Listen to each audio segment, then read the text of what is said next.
Pete the cat, Sir Pete the brave. Meet Sir Pete, the bravest knight in the land. Sir Pete rides a horse and climbs towers. At dinner, Sir Pete listens to Lady Kelly play the harp. Lady Kelly is awesome. Bravo! Sir Pete yells at the end of each song. He claps louder than anyone. One night, while Lady Kelly plays beautifully, someone casts a spell and everyone falls asleep, even Sir Pete.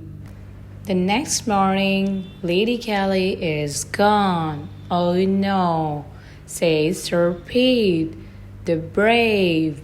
I will find Lady Kelly and save her. Giddy up. Sir Pete falls in a hole. The hole is a dragon's footprint. Follow the footprints, Sir Pete says to his horse. The footprints stop.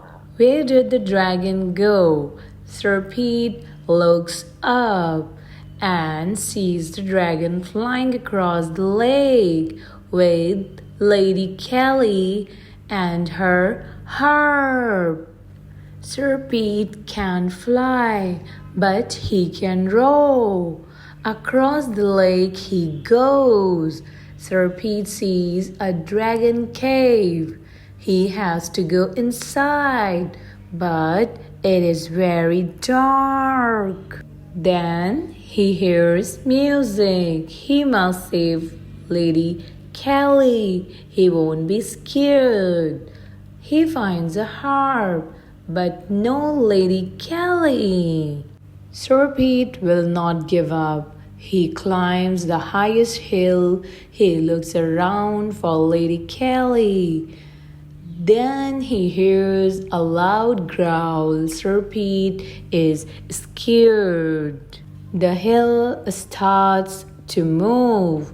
Sir Pete is on the dragon's back. Sir Pete knows what to do. He slides down the dragon's back.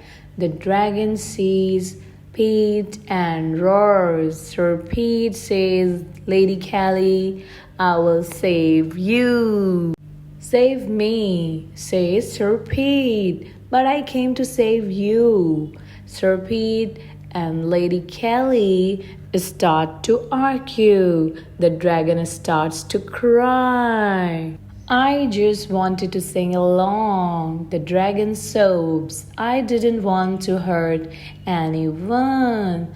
I have an idea, says Sir Pete. Will you give us a lift? The dragon flies Sir Pete and Lady Kelly home. Everyone is happy to see them. You don't need a great voice to make music, says Sir Pete, just good friends.